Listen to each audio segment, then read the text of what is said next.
I want y'all to welcome to another edition of the Lyle Style Show.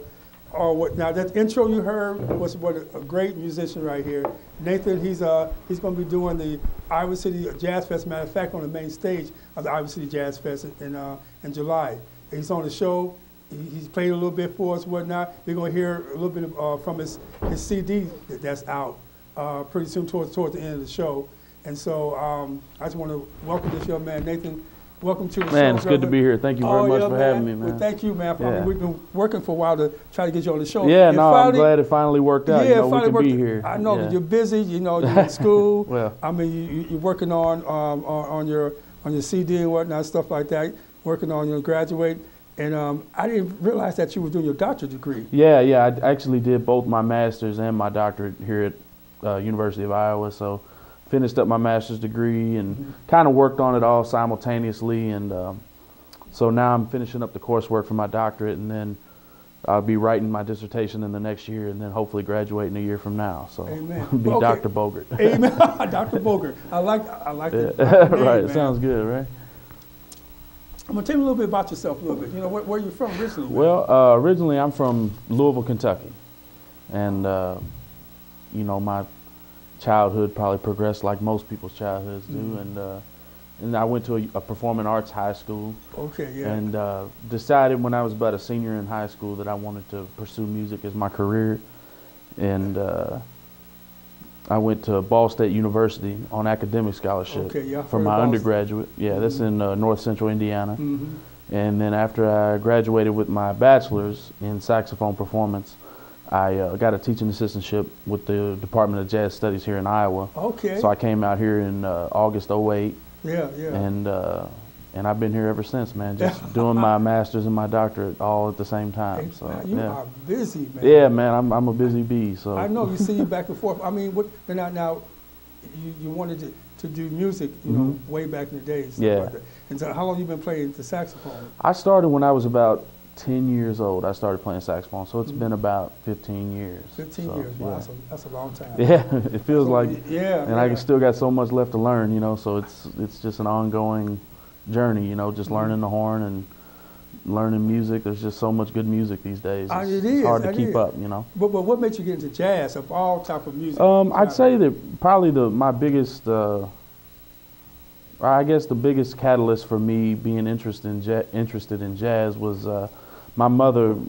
I grew up listening to like a lot of Motown music, Al Green and Stylistics and Barry White, Marvin Gaye, you know, and then even, you know, in the early 90s when I was young enough to kind of know about the music that was going on around me, you know, my mother was listening to Janet Jackson, Michael Jackson, you know, just a lot of,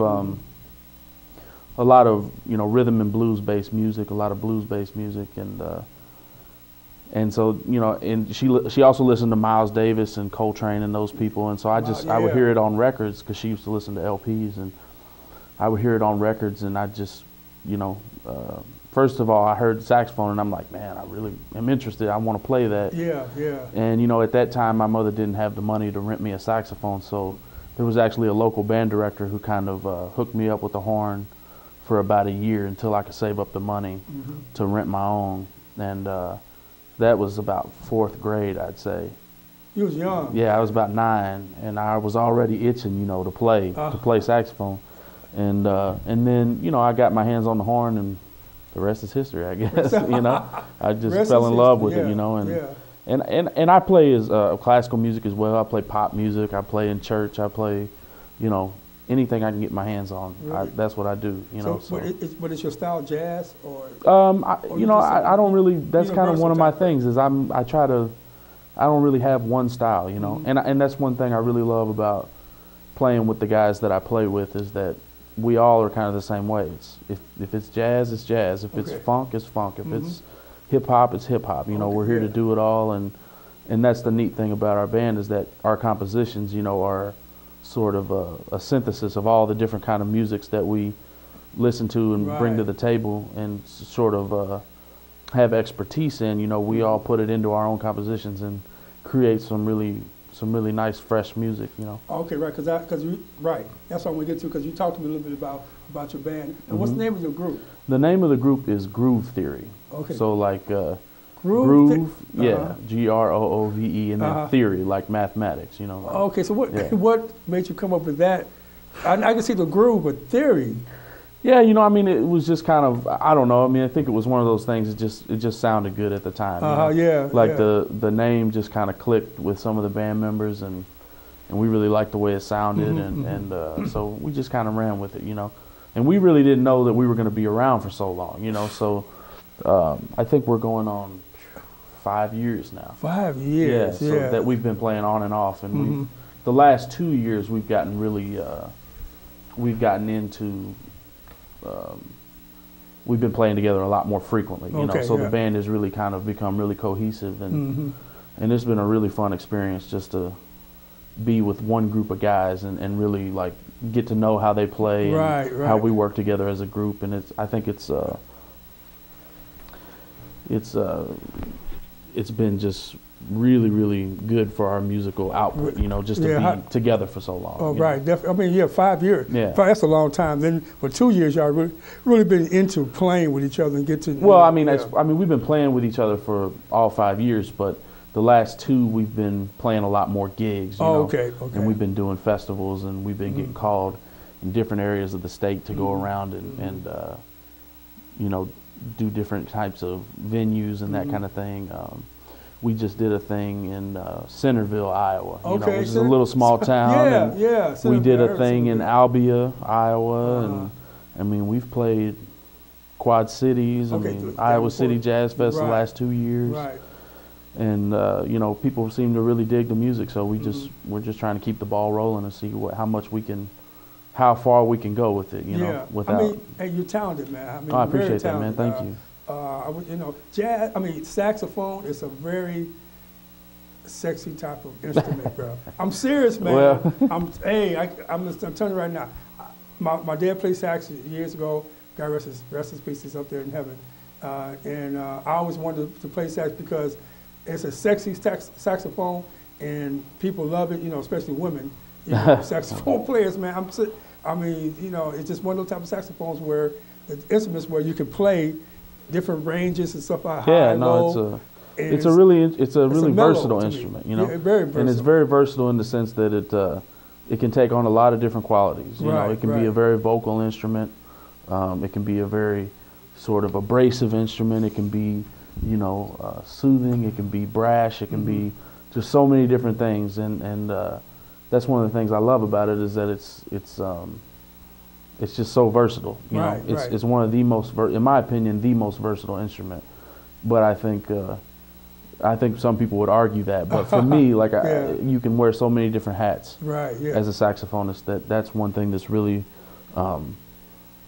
helpful for me, because, you know, music is my life. So I think remaining interested and remaining passionate requires a constant sort of searching for new music, different music, innovative music, you know, that kind of thing. So now, I want to get into a little bit. Now, do y'all write your own songs? Yeah, absolutely. We play all original music. This come from y'all minds. Well, yeah, I mean, you know, sit down, coming up with different.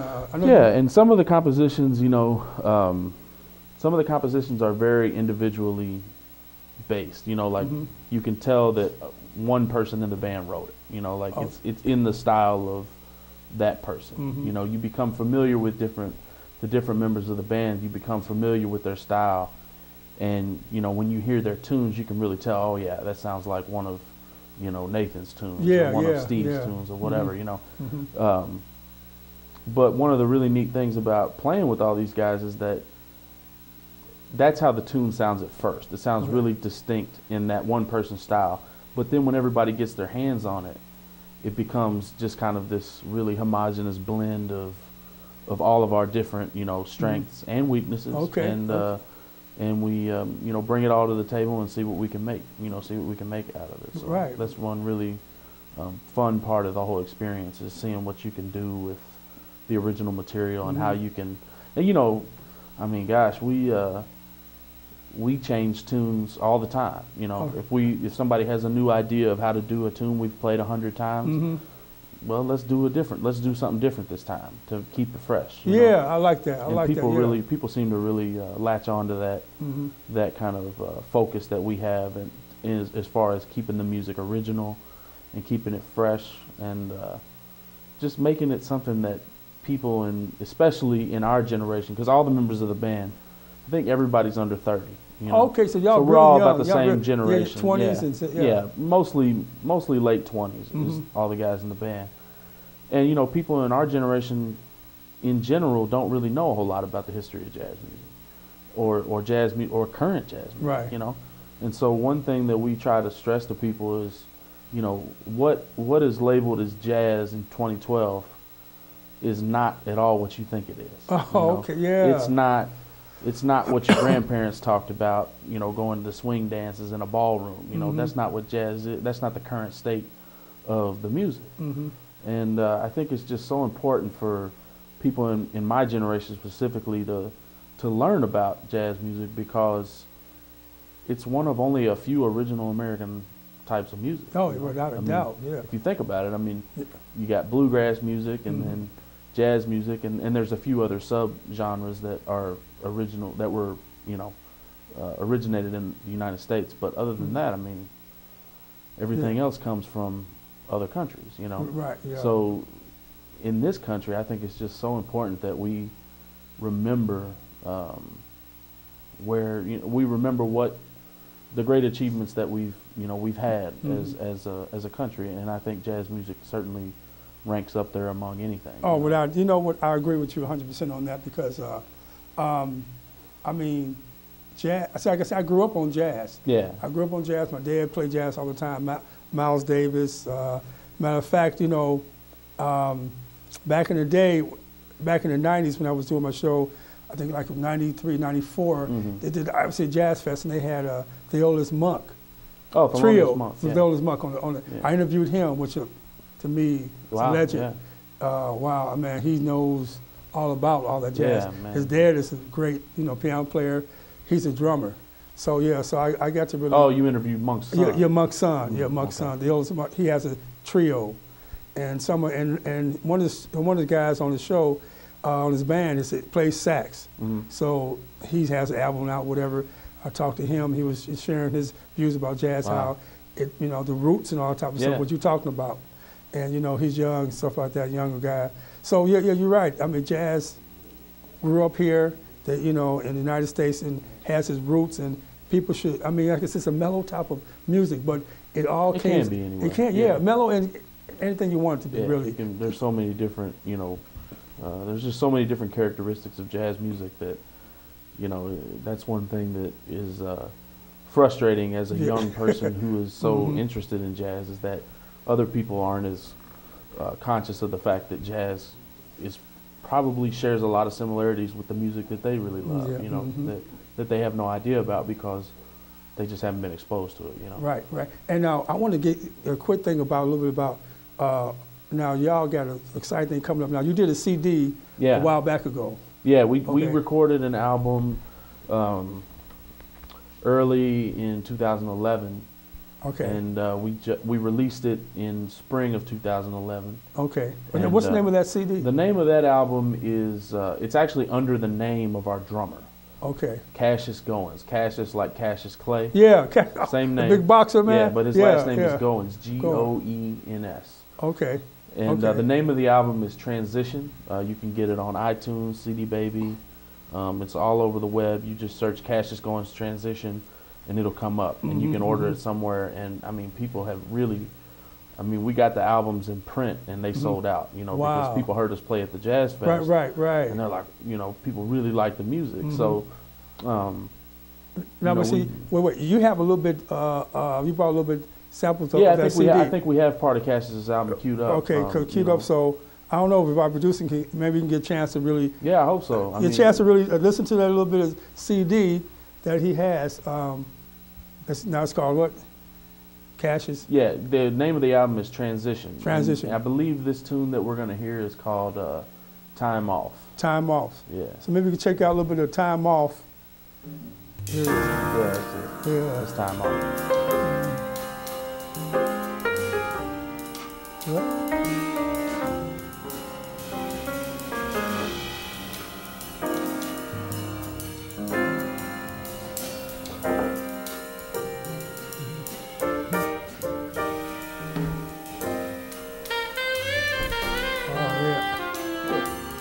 Yeah, so I mean, this is you.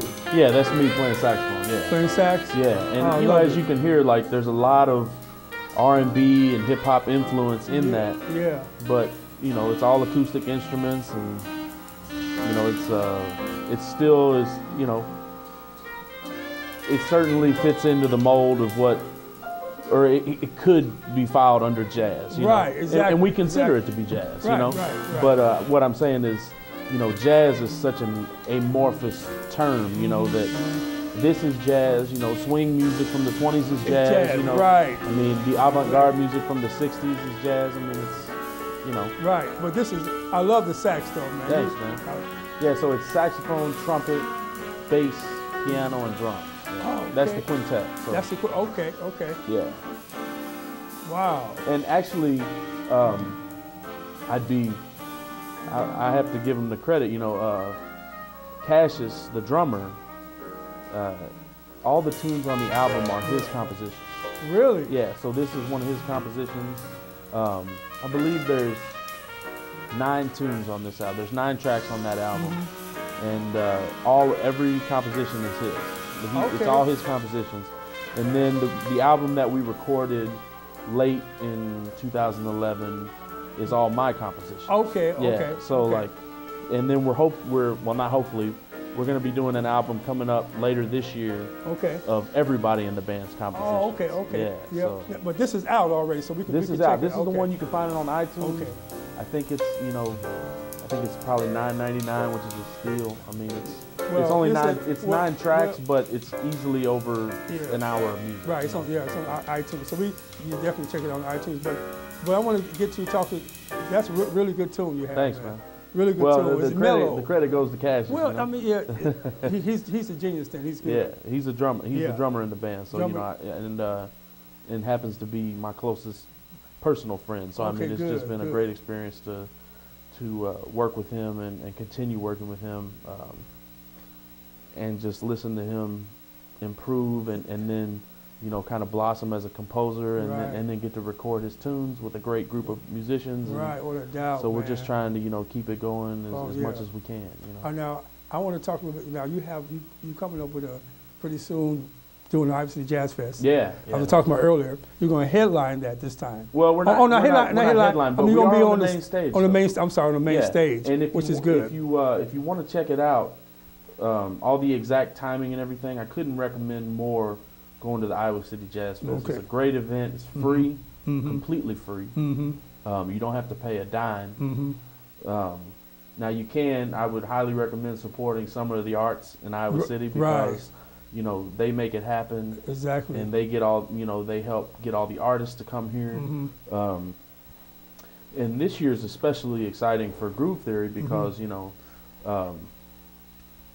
one of the band that's kind of headlining the whole Jazz Fest is probably one of our biggest influences. Oh, okay. Which is called the Robert Glasper Experiment. Okay. And they're going to be playing the day, I believe they're playing on Saturday. Okay. And, but like I said, if you want to check out the schedule for all the events, you can go to the website, just type in, you know, Google Iowa City Summer of the Arts. Right, Summer of the Arts. And you can, it'll pull up, there'll be a link on the page for Jazz Fest, Iowa City Jazz Fest. You can pull up the schedule.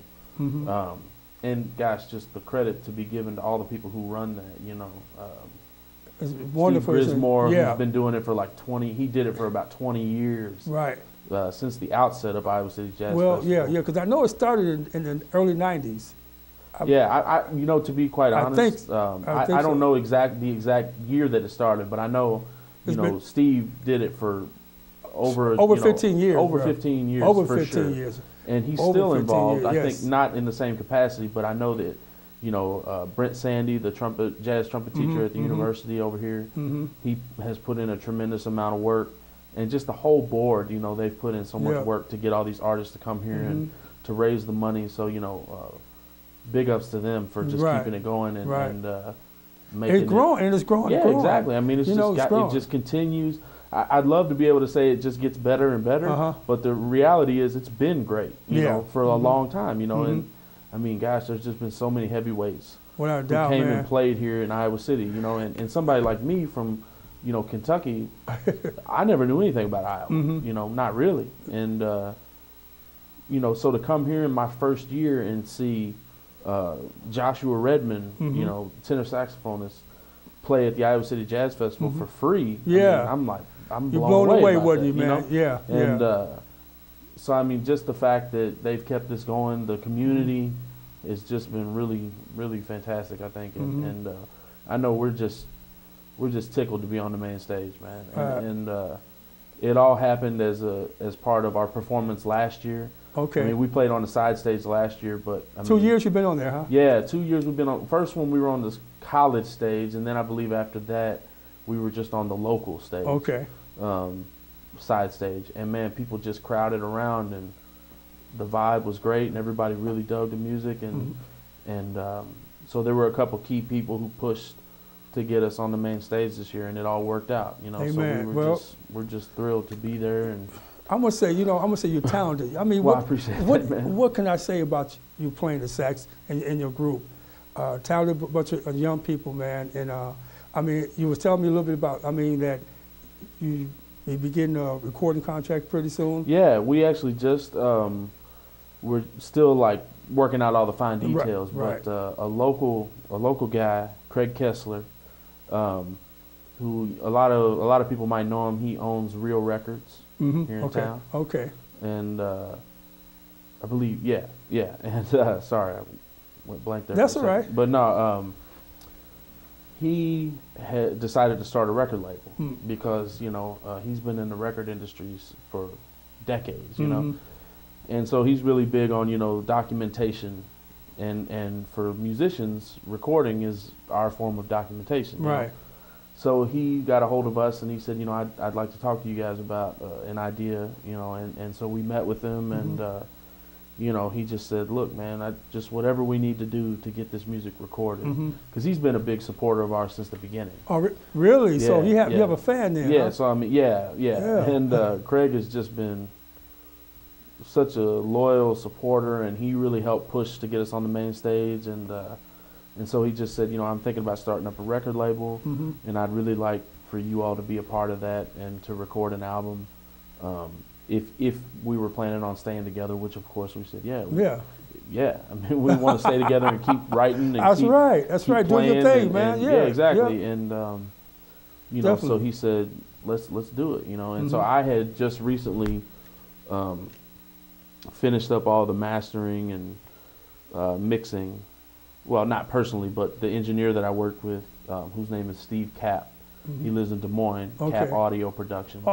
Couldn't recommend a better place for any kind of musician who wants to record at a great facility with a great engineer. I mean, he recorded Eminem, he recorded Ruben Studdard. I mean, well, he worked on Ruben's platinum album. I mean, he's the real deal. And he's right here in Des Moines. Well, that's right. And so we recorded with him. That's in Iowa. Huh? Yeah, and actually Cassius's album Transition was recorded at Kapp Audio as well. Okay. And then so we recorded all my compositions out in Des Moines late in 2011, and it hasn't been released yet. But so Craig, you know, talking about this record deal kind of idea, he said, "Well, man, let's get it out." So the plan is, and I know it'll come true because Craig is a go-getter. I know it'll be all worked out soon. That my album. Well, I don't even want to say my album. Groove Theory's next album will be coming out before Jazz Fest. Okay. And so we're hoping that Jazz Fest can be a really great opportunity to, you know, get the album into the people's hands. Yeah, you can play some of the. And there will be hard copies at Jazz Fest. There will be download cards. There will be, you know, you'll be able to download it on iTunes. It'll be, you know, the real deal, and it'll be just like Cassius's album. It'll be, you know, saran wrap, real CD. It's not kind of a half-hearted effort. I mean, we really try to pay the respects to the music and really put out a professional product. So I mean, you know, the fact that we'll be, you know, asking for some sort of monetary compensation, you know, you'll definitely, it'll be your money's worth, you know. Okay. And if you like it enough, you know, I'm sure if you're there at Jazz Festival or just anywhere in town we're playing, if you want to get a personalized copy, you can do that. You can always do that. You know? Amen. You know what?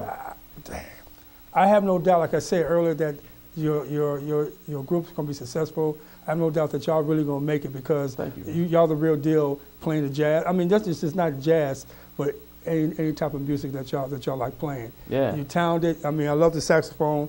I mean, you have the background, have the experience of doing what you're doing. Your fellow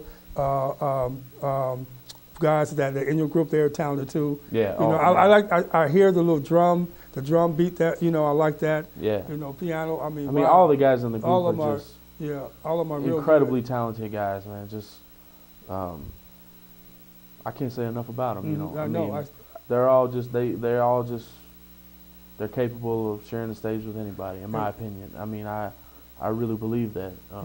But I'm just thrilled to play with them. But I was thinking about something, you know, real quick. I'm thinking about something now. Yeah, sure. You may need another Congo player, man. I play the Congos, man. Like the Kunga drum? Yeah, Congo player. Yeah, man. I mean, you know, I'm trying to break into music business, you know, a little bit. And so, you know, I may kind of show you, you know, I kind of made an audition for you a little bit. All right, on, man. Yeah, we love that. Yeah, you come to one of our rehearsals. Yes, I come to Thursday nights, man. Thursday nights? Yeah. Thursday night. Where you rehearse at Thursday nights? Over at Trinity Episcopal. Oh, good. Okay. Right over by the station. Now, if you see a brother with a suit on bass from Congos, you know who it is, yeah, then, bro. Yeah, you know who it is. Keep my ears open for that. And my eyes. Oh man, I you know what? I admire musicians because that's been a hidden talent that I don't have. I always wanted to be a musician and play. Well, let it out. Oh man, when I talked to Kevin Burt, he was on the show. And the guitar player? Yeah, guitar. Yeah, Burt. Yeah, he was telling me about that. Telling me, you know, he's another talented icon person that's been here a long time. And I'm saying, dang, I mean, if I could just play the way y'all play, oh man, you know how much I would be a blessing for me because you, like I said, the sax, you a player. I think one thing to keep in mind for, you know, any aspiring musicians out there, including you know, no matter what age you are or what walk of life you're from or anything, you know, one thing to keep in mind is just do it because you want to do it. Okay, you know, don't do it because you want to be, you know, really great or because you want to be better than so and so or because you want to be as good as so and so. Just do it because it's something you love to do, and that'll be the best motivator for you because no matter how good you are, and I think any musician at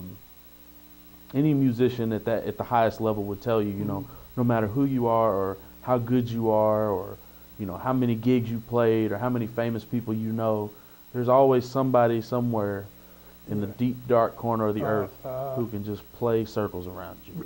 Yeah, just true. And nobody might even know about it, you know. That's so true. Just keeping your head out of the clouds and your feet on the ground, you know, is just so important. And that's why I say do it because you love it. Because that's a rabbit hole, that whole idea of, you know, being better than so-and-so or as good as so-and-so, you know, it's never ending. And ultimately, it's not going to be nearly as satisfying as if you just do what you love to do and try to be the best that you can possibly, put forth the best effort that you can give, you know, I agree. As an individual. And for us as a group, you know, which is what we really try to do is just really bring the spirit, bring the fire to the music every time we get on stage. And I think people are really receptive to that, and they really get into it, you know. Wow, you know what, it's been a pleasure you coming on the show. Oh, thank you, man. This. Hopefully we can bring the whole band. Yes, I'm back, saying, you know? hopefully you can bring the whole band out. Yeah. This has been a Okay. My producer always brings these little, see, people don't know every time I do the show, I get little signs that I got to look at, but now, he did a sign, and I really didn't see what it said, but. I think that might be like 30 we got a 30 few seconds? We got a few minutes left. 30, okay, I think you said 30. Are we going an hour? No, you know what?